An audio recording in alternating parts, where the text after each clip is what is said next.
I'm Robyn from Red Robyn Crafts. Today I'd like to show you how to blanket stitch a feature piece of felt onto your background. In this example, you can see that I've used blanket stitch around Humpty Dumpty's eyes, eyebrows and mouth. Notice also the tricky acute angles in the corner of his mouth and eyebrows. I'll show you how to take care of those in this video as well. So here I have my feature piece of felt that I'm going to blanket stitch onto my background piece of felt. I'm using contrasting colours and also a contrasting thread just so that you can clearly see my stitches. Your choice of thread colour really depends on the project that you're doing. If you're wanting the blanket stitching to be a real feature of your work, then I would also use a contrasting thread just so that it stands out. If, however, you're wanting it to disappear into the feature piece, then I would use a thread the same colour as your feature. Now, you can see here that I've marked where I want my stitches to be. The reason why I've done this is because blanket stitching always looks best when the stitches are exactly the same length and width. Also, when they create roughly a square shape. So when they're the same width as they are, when they're as wide as they are long, then you're creating that square shape, and that's when it's going to look best. If you're new to blanket stitch, then I recommend you do a similar thing. I've just used a water-soluble marker here, so I can erase this once I've done the stitching. If, however, you've done blanket stitch before, then this probably isn't necessary. You can just use your eye to guide you. Now to start my blanket stitch, I've got my thread already knotted. I'm going to come up through my background piece. I'm not yet going to stitch through the feature piece. And I'm going to come up directly above where I want my first stitch to begin. So there I am through the background, not yet through the feature piece. And then I'm going to bring my needle back down through my first hole, my first marking, to start off the first stitch. Now this first one is slightly different to the rest because I'm now going to bring my needle back up through that first hole, the first entrance point that I created. And then this way, that's going to make a nice sharp corner there for my second stitch. Now from this point on, I'm going to make sure each time I create a stitch, I need to make a loop to pass my needle through. And I'm going to do that by just holding my thread up out of the way using my finger. And then that way, when I do my next stitch, that finger is going to hold the thread out of the way so that I have a loop now.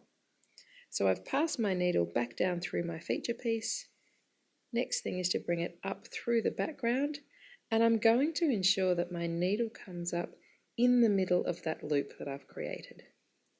That way, when I pull the thread through, it's going to trap the loop and create that square shape that I'm after. I'll show you that again. Hold the thread out of the way, put the needle down through the feature piece into the next marking that I've made, create a loop, and then bring it up through the background piece, through the loop so that it traps the stitch. So you can see that I'm making nice square shapes here with my stitches. These stitches are roughly 5mm or 1/4 inch long and just as wide. The length and width of your stitch will really depend on the feature piece that you're stitching on. If you're doing something quite small like an eye or a mouth, something like that, you would use a much smaller stitch than this. However, if you're doing a large piece, so for example around the edge of my felt book pages, I'll use a stitch roughly this sort of size. Now I'd like to show you how to handle this 90-degree angle on the corner here. So my final stitch before I get to the corner is going to be exactly the same as the others.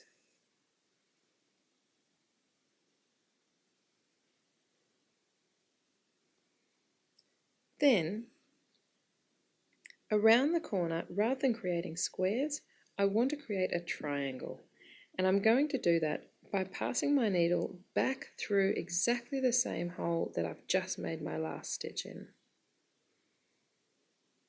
I'm still wanting to make that loop to trap my thread, only this time I'm bringing my needle up right in the corner of my feature piece, like that. And then that way I've got my triangle rather than my square. To finish off the corner, I'm once again going to put my needle down into this hole, same hole as I've created the last two stitches,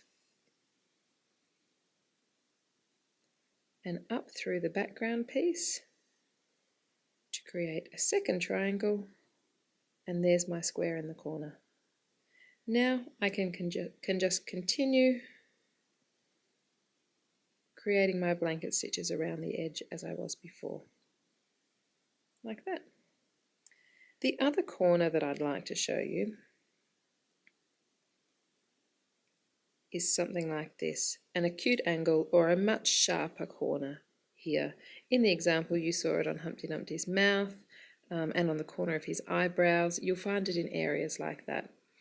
Now essentially the stitch will be exactly the same around the corner, but you'll see I'm going to create an additional stitch right in the corner here to make sure that it holds everything in place. The reason why I want to do this is that I want my stitching to create a very sharp corner. If I don't do that, I'll find that over time my stitching will roll in and it'll create a rounded corner, which just isn't as nice. So I've blanket stitched just as normal up to the corner. I'm now going to do my final stitch before I start the corner.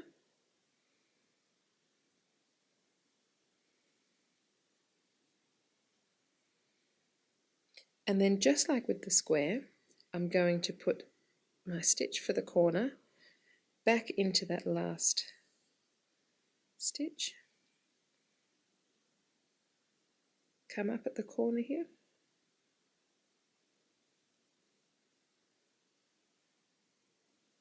and this is the one that I want to hold in place.